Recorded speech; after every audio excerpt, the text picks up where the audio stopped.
आज दिवसभरात मी तर 2-2 रेसिपीज ट्राय केल्यात. तर चला तुम्हाला दाखवते, त्यामुळे व्हिडिओ शेवटपर्यंत नक्की बघा.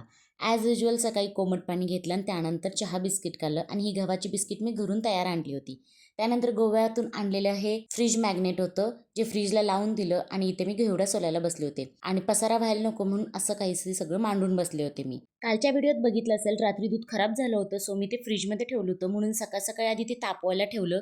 उकळल्यानंतर ना त्याचं जे पाणी असतं ते एकदम बाजूला होतं, म्हणून ते गाळून घेतलं आणि जो उरलेला भाग असतो तो घेऊन त्याच्यामध्ये थोडीशी साखर ॲड करून एकसारखं मी गॅसवर हलवत राहिले, जेणेकरून ते खाली करपणार नाही म्हणून. आणि फाटलेल्या दुधाची मस्त अशी टेस्टी स्वीट रेसिपी त्याची तयार झाली होती, जी खूप टेस्टला भारी लागते. तुम्ही सुद्धा नक्की ट्राय करा.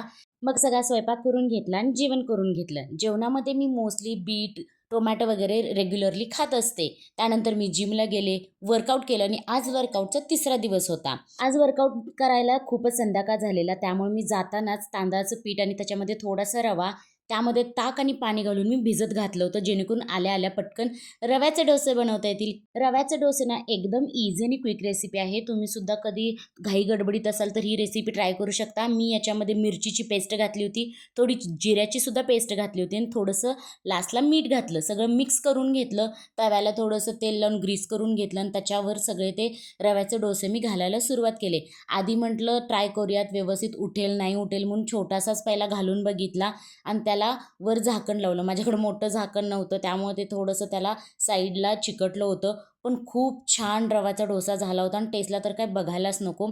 थोडंसं साईडला सुद्धा मी तेल लावलं, जेणेकरून ते पलटता येईल. घरीच फुटाणे डाळीची चटणी बनवली होती, तीच मी वरून लावलं. थोडंसं तूप लावलं आणि मस्त आपला डोसा तयार आहे. चला भेटूयात उद्याच्या ब्लॉगमध्ये.